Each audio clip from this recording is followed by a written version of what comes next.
Então, o Rafael vai apresentar o trabalho Meta-superfície de Huygens reconfigurável para a realização de um beam steering independente da banda 5G, sem impacto nas bandas 4G e Wi-Fi 2.4, 5, 6E. Então, por favor. Primeiramente, onde que eu compartilho aqui? Espera aqui.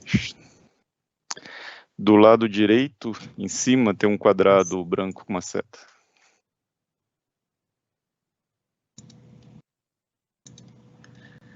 Certo. Então, compartilhei aqui. Vocês estão vendo? Sim. Tá. Primeiramente, boa tarde a todos. Eu me chamo Rafael Licursi.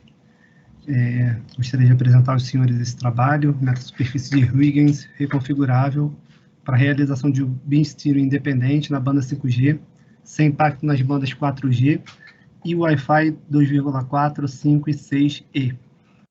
Esse trabalho está acontecendo no contexto do meu doutorado, que possui o apoio do CNPq, e está sendo realizado na Telecom Paris, sob supervisão dos professores Xavier Begot e Anne-Claire Lepage. Gostaria de agradecer a SB Meta aí pela organização aí do evento e a todos os presentes aí para a gente iniciar a apresentação. Bom, eu vou utilizar como suporte este breve roteiro, começando pela introdução. Esse trabalho ele acontece no contexto da 5G, né? A 5G, a gente sabe que uma verdadeira revolução aí no modo de vida aí da humanidade está sendo esperada aí devido à implementação dessa tecnologia. Essa implementação já começou ao redor do mundo, né?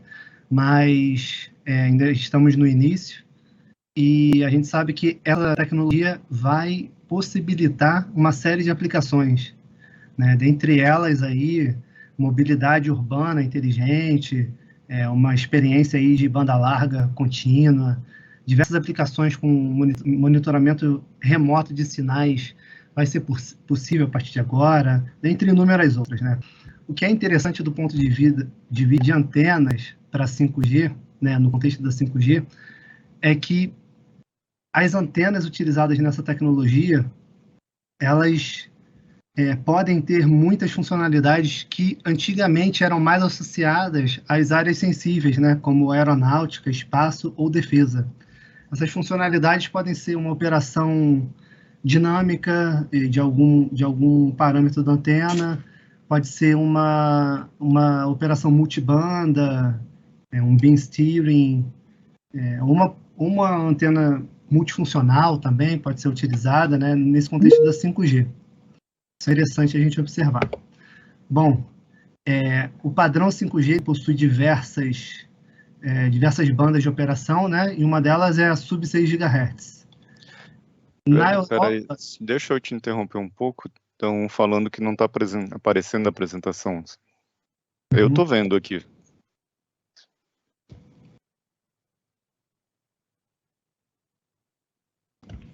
Alguém mais não está vendo?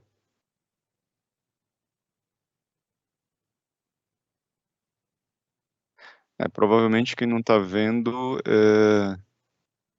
está na janela errada. Às vezes o Teams abre duas janelas. É só procurar uma das duas.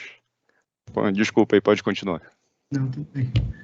Então vou prosseguir aqui. Eu tô tendo aquela indicação aqui, né, de que a minha janela ela está circulada aqui em vermelho, como se ela realmente tivesse sido apresentada. Mas qualquer coisa, sim. pode me... Eu estou vendo. Eu recomeço. Bom, então continuando aqui, na Europa, né, o 5G ele está alocado para sub 6 GHz do 5G, a banda aí de 3.4 a 3.8 GHz, né? E esse padrão naturalmente vai coexistir com padrões já consolidados. São eles a 4G, que aqui na Europa é LTE banda 7, Wi-Fi 2.4, Wi-Fi 5 e 6, por exemplo. Esse é o contexto aí na banda de frequências. Bom, em paralelo aí à tecnologia de 5G que está sendo implementada no momento, a gente tem os metamateriais que foram, que nas últimas décadas vieram sendo amadurecidos, né, que é aqui nesse grupo seleto aqui espectadores, nós já temos um contato com esses metamateriais.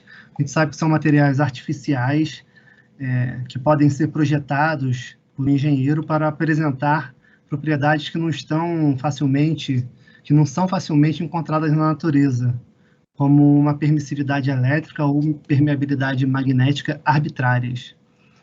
O princípio de funcionamento dos metamateriais é baseado na ressonância de seus elementos, que podem ser conhecidos como meta-átomos, né? E isso necessariamente acaba resultando numa dependência muito forte em frequência, esse comportamento baseado em ressonâncias, né? Então, isso acaba sendo uma limitação aí dos metamateriais, né? Além do fato de a gente ter que criar uma estrutura com muitas células, um volume ali, com diversas células, como se fossem um granulado geral, vamos dizer assim, né? Para a gente sanar esse problema da disposição 3D dos metamateriais,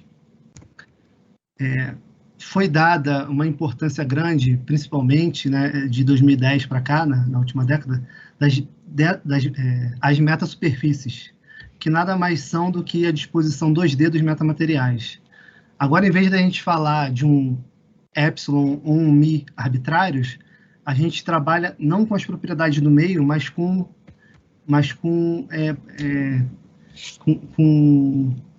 as propriedades, né, do contorno do problema. A gente trabalha com impedância de superfície ou coeficiente de transmissão e reflexão da superfície ali, né? Mas a gente ainda assim não se livrou do problema, da limitação, melhor dizendo, da forte dependência em frequência que essas estruturas apresentam, né, e que são demonstradas aí matematicamente em alguns papers importantes.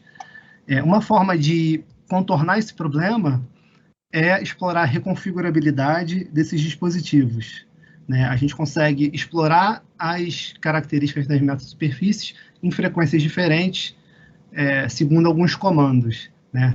Entretanto, a reconfigurabilidade ela também pode ser utilizada para a gente configurar dinamicamente uma conversão de polarização, por exemplo, numa metasuperfície, ou uma transmissão assimétrica, né? E para o nosso trabalho, a reconfigurabilidade mais importante, aqui a funcionalidade mais importante, seria o fato da gente conseguir desviar um feixe de uma antena, por exemplo, um feixe de uma onda incidente, né? Seria realizar um beam steering. Então, após essa breve introdução, eu gostaria de apresentar aos senhores um tipo de metasuperfícies, que são as metasuperfícies de Huygens, né? Elas recebem esse nome devido a um físico e matemático holandês muito importante, né? Que é o Huygens. Provavelmente a pronúncia não é essa, mas não vou nem tentar pronunciar essa palavra holandesa, né? O nome do físico. E ele percebeu lá em 1690 que em uma frente de onda, melhor dizendo, cada ponto ali da frente de onda pode ser considerada uma nova fonte, a partir da qual uma onda esférica secundária é emitida, né? E a propagação dessa frente de onda é o resultado, né, da interferência de todas essas fontes esféricas que vão interagir aqui entre si, resultando aí na propagação, como está representado aqui, né? Os senhores conseguem ver meu mouse aqui também? Alguém poderia dizer? Alexandre? Sim, sim. Ok, obrigado. Então, esse princípio foi visto lá em 1690 foi defendido, né, pelo Huygens lá em 1690. Em 1936, outro matemático muito importante para a área de eletromagnetismo, né, o Shelkunov, ele é um russo aqui, né, dessa vez, ele conseguiu refletir sobre esse princípio e ele formulou, né, ele formulou um princípio de equivalência, conhecido como princípio de equivalência de superfície, de uma forma rigorosa, utilizando esse princípio. Ele percebeu que, de acordo com aquele princípio, né, ele conseguiria substituir um problema no qual a gente tem algumas fontes englobadas por uma superfície fechada e geram campos na área externa da superfície fechada. A gente consegue substituir esse problema pela mesma superfície fechada com fontes superficiais, né, fontes de correntes elétricas e magnéticas na superfície, né? E aí nós temos campos internos e externos dessa superfície que, sendo essas fontes, elas causam uma mudança nos campos de forma que a gente tem os mesmos campos externos do que no problema anterior. Essa é uma formulação rigorosa, tá? A partir daquela formulação anterior que não era tão rigorosa assim, do Huygens. Diversos problemas de eletromagnetismo podem ser resolvidos com essa formulação. Bom, a partir dessa ideia, né, agora no século XXI, com uma movimentação mais forte a partir de 2010, alguns grupos de pesquisa começaram a estudar um tipo de metasuperfície que se chamam as metasuperfícies de Huygens, que esses grupos de pesquisa eles perceberam o seguinte: alguns representantes são o George Eleftheriades e o Anthony Gribich. Eles perceberam o seguinte: bom, se esse teorema se a superfície fechada com as descontinuidades de campos devido a essas fontes, se elas podem gerar um campo externo, né, arbitrário, vamos para essa superfície. Essas são as metasuperfícies de Huygens. Superfícies nas quais nós teremos momentos dipolares elétricos e magnéticos, e esses momentos dipolares irão criar campos arbitrários, né? Porque campos serão incidentes nas superfícies, esses campos vão excitar esses momentos dipolares de acordo com a geometria da superfície, e eu vou ter um salto nos campos elétrico e magnético devido a essa superfície. Tá? E se nós usarmos momentos dipolares elétricos e magnéticos que são ortogonais entre si, como esse representado aqui, eu tenho um dipolo elétrico curto, né? E um dipolo magnético também curto, e essa disposição ortogonal entre eles aqui, né? Se nós fizermos isso, nós conseguimos alcançar uma transmissão com eficiência igual a 1, ou seja, 100%, e com uma fase arbitrária. E para isso existe uma série de aplicações. Então, eu coloquei aqui na direita o diagrama de radiação de fontes ortogonais, fontes elétricas e magnéticas ortogonais. A gente tem um diagrama unidirecional, com formato cardinal, e um nulo como lóbulo traseiro aqui. Né? Eles referência, se for o caso, eu posso passar mais detalhes a quem estiver interessado. Eles conseguem desenvolver a matemática da interface entre dois meios, com esses momentos dipolares, de alcançar a transmissão igual a 1. Bom, então em 2017, o grupo do André Alu publicou esse paper aqui, em que eles apresentaram uma superfície de Huygens reconfigurável, em que, através de varactores, nós conseguimos controlar a fase da transmissão em 6.9 GHz. Esse trabalho aqui é um trabalho monobanda. Então, a gente consegue aqui em 6.9 GHz obter uma gama de fases de S21 de até 150 graus. É um trabalho importante, muito importante para a gente. Por quê? Porque através... o nosso trabalho, agora, ele é baseado nessa unidade aqui. Certo? Que nós veremos a seguir. Nós finalmente chegamos na nossa unidade. Vamos apresentar agora uma unidade dessas que não é monobanda, ela é multibanda e reconfigurável também, para cumprir o nosso objetivo. Qual que é o nosso objetivo?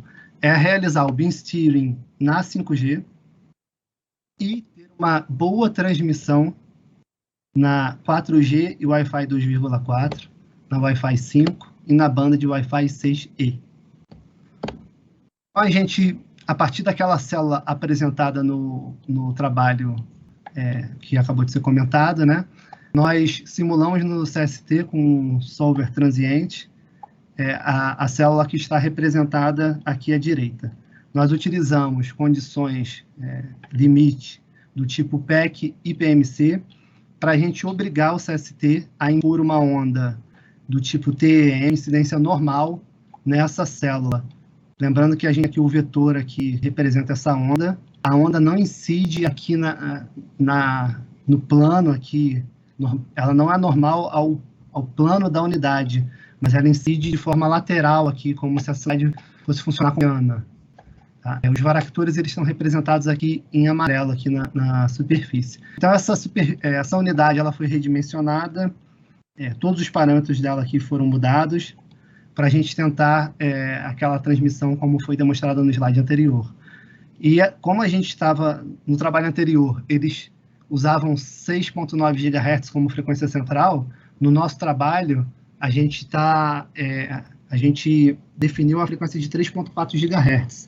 A gente também aumentou aqui o epsilon, a gente usa um epsilon de 10.5 para conseguir baixar essa frequência sem aumentar muito o tamanho da célula. Bom, após muitas tentativas, né, o máximo que a gente conseguiu chegar com essa célula, como ela está, foi nessa curva aqui de S21. Aqui a gente simulou aquela célula no slide com um valor de capacitância nos varactores de 0,03 picofarad. Esse valor aqui ele consegue ser fornecido pelo varactor da Macon. Nós já temos os varactores com a gente, né, para implementar. E a gente vê aqui que nas duas bandas superiores, na Wi-Fi 5 e 6, a gente tem um coeficiente de transmissão próximo de 0 dB, né, transmissão quase total, mas as duas primeiras bandas, elas não estão centradas onde a gente quer, que são as áreas coloridas aqui. E por mais que a gente mexa nessa estrutura, a gente não consegue centrar essas bandas na 4G e Wi-Fi 2,4 e na 5G. Então, a gente precisou realizar um estudo sobre correntes, uma análise de correntes, para realmente tentar mudar alguma coisa na estrutura e cumprir o nosso objetivo. Quando a gente plota as correntes nessas duas primeiras ressonâncias aqui, uma está aqui em 2.8 GB e a outra em 3.4, quando a gente olha em 2.8 GHz, a gente vê que as correntes não são relevantes no loop da direita. Então, nós estamos livres para mudar esse loop sem impactar essa ressonância. Por outro lado, em 3.4 GHz, quando a gente olha as correntes, a gente vê que elas não são relevantes na estrutura do tipo capacitor. Então, nós estamos livres para mexer nessa estrutura sem impactar nessa banda. Então, a nossa metodologia para ajustar a célula foi a seguinte. Nós mexemos no capacitor para ajustar a primeira banda sem impactar na segunda banda. Nós mexemos no loop da direita para ajustar a segunda banda sem impactar na primeira. Então, a nossa célula não mais é simétrica. Os loops aqui não são simétricos, como no trabalho precedente. Essa restrição de loops simétricos, ela caiu no nosso trabalho. E, por outro lado, quando a gente faz essas mudanças, a gente pode ter algumas alterações na terceira e quarta banda. Essas alterações são compensadas com os outros parâmetros, como o distanciamento entre os loops, o distanciamento entre os varactores e a estrutura do tipo capacitor aqui nessa camada número 2. Né? Os outros parâmetros compensam a terceira e quarta banda. Então, a gente chegou nessa curva de transmissão aqui. Né? Temos aqui duas curvas, uma para o mesmo valor de capacitância de 0,03 picofarad e a outra, para a gente demonstrar o beam steering, a variação de fase, ou melhor, de 0,2 picofarads. Vamos analisar primeiramente aqui a banda de 5G, por exemplo. Nós temos uma boa transmissão para as duas posições, né? Aqui no caso a curva preta, no início da banda, ela já sobe para 0 dB, né? E a gente tem uma variação de fase aqui de até 114 graus. Então, é essa variação de fase aqui que vai permitir que a gente faça o beam steering na 5G. Tá? E, por outro lado, vamos analisar agora as outras bandas. Na banda do Wi-Fi 2.4 e da 4G, eu tenho uma boa taxa de transmissão, melhor que 3 dB, e para as duas posições eu tenho essa taxa de transmissão, e a minha variação de fase com essas duas posições, ela é praticamente inexistente, a variação de fase. Ela praticamente não existe. Então, eu mexo no varactor, eu não tenho impacto nessa primeira banda aqui, né? E o mesmo acontece para a banda do Wi-Fi 5 e para o Wi-Fi 6E. Tenho boas taxas de transmissão, próximo de 0 dB, e mexendo no varactor, eu não tenho variação na fase de transmissão. Então, algumas considerações finais. Primeira consideração, baseado na Lei Geral de Reflexão e Refração, que foi apresentada em 2011, nesse paper aqui na Science, né, nós calculamos que, com 3 colunas dessa metasuperfície Huygens, dessa unidade, nós conseguimos fazer um beam steering de 34 graus, quase, em 3.4 GHz. Essas colunas espaçadas uma da outra a 25 milímetros, como foi computado na unidade ali, né? E esse beam steering de 34 graus, ele não perturba a 4G, nem o Wi-Fi 2.4, 5 e 6E. Bom, como próximos passos, nós pretendemos medir essa metasuperfície e, esqueci de traduzir aqui, mas em seguida associar essa metasuperfície a uma antena. Por que isso precisa ser feito? Para a gente realmente conferir como que vai ser a interação entre a antena e a metasuperfície. Uma vez que aquelas simulações são feitas para onda plana, normalmente com incidência normal, né? Na antena, a gente vai colocar essa metasuperfície na região de campo próximo e a incidência não é desse tipo, certo? Então, é necessário computar que existem providências a serem tomadas em virtude disso. Bom, chego aqui ao fim da apresentação, agradeço a todos pela atenção e, a partir desse momento, eu fico à disposição para o caso de dúvidas, para perguntas, esclarecer algumas questões, como os senhores quiserem. Muito obrigado pela apresentação, muito bom. Temos alguma pergunta?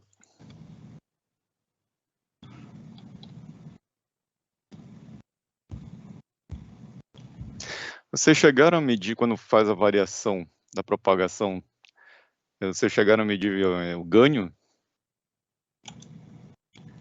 No caso... Ou só viram a propagação do campo que ele, ao atravessar a metasuperfície, ele variava o ângulo de propagação? Então, aqui nesse momento, essa estrutura, assim, eu gostaria de poder realmente apresentar tudo que já foi feito, mas a gente não publicou as partes finais do trabalho. Essa estrutura, ela já foi associada a uma antena, a antena já foi fabricada e ela está prestes a ser medida. Já foi simulada, né, no CST e já está prestes a ser medida. O que eu gostaria de dizer é o seguinte: nessa fase do trabalho em que a gente está olhando apenas a metasuperfície, a unidade, a gente não consegue falar de ganho. A gente só consegue se ater mesmo às curvas de transmissão, né? Aqui no caso S21, próximo de 0 dB, né? Porque quando eu colocar a antena aqui, eu vou ter um ganho original da antena, que pode ser deteriorado ou pode até mesmo ser aumentado. Por quê? Porque eu vou ter alguns fenômenos de Fabry-Perot. Eu vou estar formando uma cavidade, né, ressonante quando eu colocar essa FSS sobre a antena. Uma antena que já tem um refletor, um plano de terra, e eu vou estar sobrepondo a ela uma FSS cuja transmissão não é 0 dB. É uma transmissão próxima a 0 dB. Então, o que eu posso dizer nesse momento é que os resultados foram bem interessantes e eles vão ser publicados muito em breve. A gente espera que as medidas...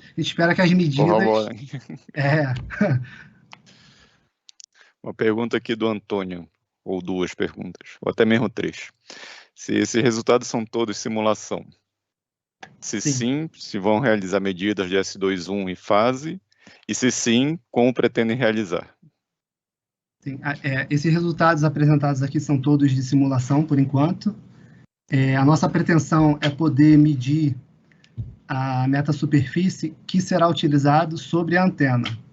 Por que eu estou especificando que é uma pretensão? Para a gente medir essa superfície, a gente poderia montar um setup com uma grande metasuperfície dessa e colocar uma corneta de cada lado, tomar algumas providências, né, que já estão descritas na literatura, e medir a transmissão de uma corneta para outra. Só que, para isso, a gente precisa dessa grande metasuperfície. E, por razões de simplicidade, eu mostrei aqui nesse trabalho a metasuperfície sem as linhas de alimentação, apenas com os varactores. Mas essa metasuperfície, para ela ser controlada na realidade, ela vai ter que receber as linhas de alimentação. E aí, cada célula dessa aqui recebe 12 resistores para impedir a circulação de corrente nas linhas de alimentação. Então, cada célula tem... só um minuto, deixa eu lembrar aqui. Dá uma olhadinha aqui na célula que está aqui. Cada célula tem, então, 5 varactores e 12 resistores. Né? E a gente não tem um método de produção, de linha de produção para isso. Então, é o doutorando que tem que sentar lá na cadeirinha e soldar cada um desses componentes. No caso, eu, né? Então, a gente já fabricou uma metasuperfície. Ela não é grande, então a gente tem pretensão de medir essa metasuperfície. A gente realmente não sabe se vai ser possível obter de forma isolada os resultados para essa metasuperfície, mas, de qualquer forma, o comportamento dela, que foi simulado já com a antena, vai ser verificado. Para isso, não existe razão que impeça essa medição associada a uma antena. Muito bom. Eu tenho uns comentários nisso aí, mas antes disso, mais alguma pergunta? Enquanto o pessoal pensa aí nas perguntas, tu poderias fazer, mas tem 2 possibilidades que tu poderias fazer aí. Uma, mandar fabricar essa metasuperfície na China. Então, eles conseguem fazer isso de forma rápida e com uma boa precisão. O professor Marbey, num trabalho com uma aluna dele, eles fizeram isso. Construíram uma estrutura, uma antena holográfica, e mandaram fabricar na China, e talvez isso te ajude aí. Porque, com certeza, soldar tudo isso aí vai ser complicado. Outra consideração. Nas tuas simulações, já tem estudos de simulação mostrando isso, para ter um resultado mais próximo da medição, tu terias que colocar os bloquinhos de elétricos também de cada componente. Isso acaba alterando um pouco a tua transmissão, e em simulação fica mais tranquilo de simular, né? Mais rápido, é só botar agora tu tens que achar qual é a constante de elétrica dos cases de cada componente. Em termos de botar as linhas de alimentação, se bem que é 5G, né?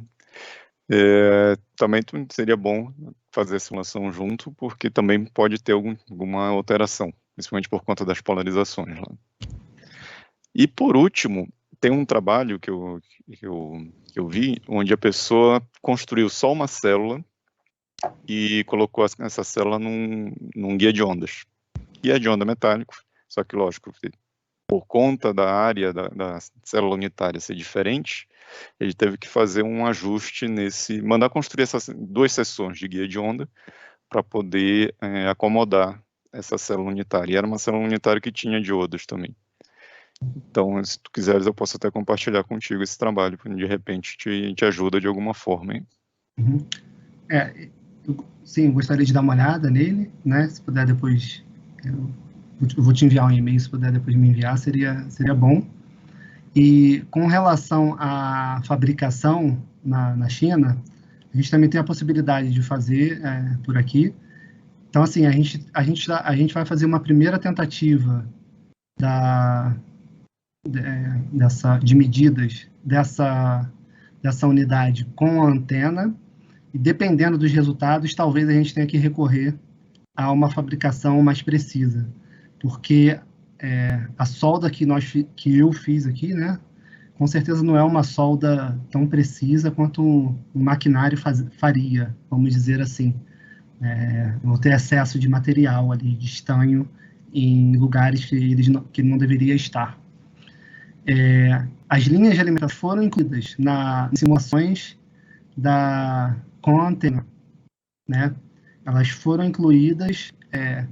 Os varactores, eles são modelados, não só os varactores e os resistores, eles são modelados com uma capacitância e uma resistência.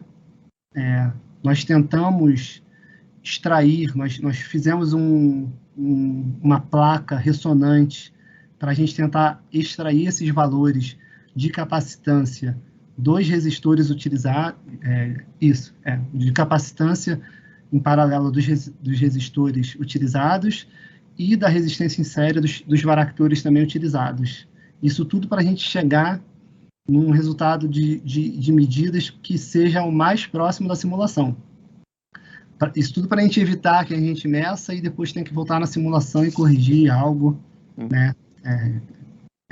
E com relação à medida no guia de ondas, a nossa grande dificuldade é a disposição da metasuperfície, que eu considero uma limitação dessa metasuperfície de Huygens. Ela não é usada de forma plana com a onda aqui. O método de guia de ondas, pelo menos os trabalhos que eu vi por aí, né, eu tenho uma superfície plana que é colocada entre dois guias e a gente mede a transmissão. Mas o problema é que a nossa metasuperfície, a disposição dela é assim. Então eu vou ter uma área aberta a gente não consegue. É difícil a gente imaginar como a gente vai usar um guia de ondas nessa medição. A gente tentou pensar a respeito. Talvez, eu não sei se esse trabalho que você viu possa dar alguma luz. Qualquer luz vai ser muito bem-vinda. Uhum. Mas... ele não é assim, a estrutura seria chapada, mas a gente pode tentar pensar em alguma coisa, né? Porque tu queres uma polarização nesse sentido, né? Seria uma polarização dentro do guia de onda, seria nesse sentido. Tem que pensar um pouquinho, realmente, não é tão simples. O Marbelli quer perguntar alguma coisa aqui. Deixa eu ver se o Marbelli pode eu não estou conseguindo aqui te dar voz, mas acho que tu consegue. Agora. As características de S21 na faixa mais alta estão melhores que na faixa inferior. E, inclusive, a fase nas faixas mais altas está linear, parece desenho de livro, entendeu? Você tem alguma explicação para isso? Sim. Se a gente observar as dimensões da estrutura, a gente vai ver que na faixa mais alta a gente já está com as células ultrapassando o λ/2, o espaçamento entre as células, porque a célula, como eu falei, ela não é chapada, ela é utilizada como uma persiana, vou ter várias delas assim. Então, é natural a gente pensar que em algumas frequências das faixas mais altas a onda simplesmente não vai enxergar, né? A onda vai passar por entre a metasuperfície, né? E isso vai ser mais difícil quando a gente tem um comprimento de onda maior, né, em relação ali à estrutura. Não significa dizer o raciocínio de que eu aumentei a frequência, a estrutura vai ficar transparente. Esse raciocínio não é necessariamente correto, porque a estrutura está ali e as ondas vão interagir com ela. Mas pelo fato de o comprimento de onda ser ali muito menor com relação às outras faixas de frequência, né? A gente tem uma transmissão mais limpa. Agora, foi necessário muito trabalho também para conseguir essa curva limpa ali, não foi direto também ali para encontrá-la. Quando você usa a antena, talvez, como é que você espera ter ganho nessas faixas mais altas? A gente não espera ganho em virtude da FSS. A gente não espera.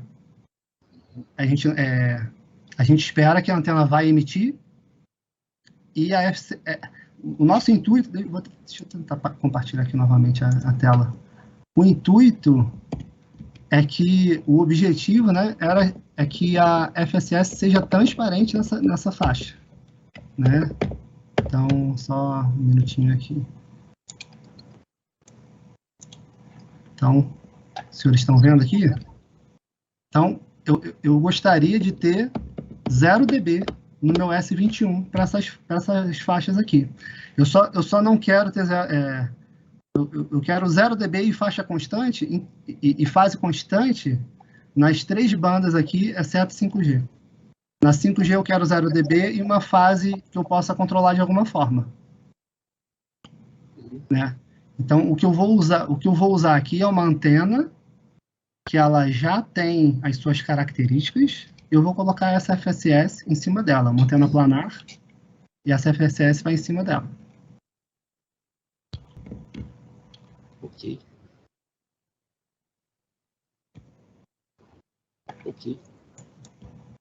Mais alguma coisa? Mais alguma pergunta?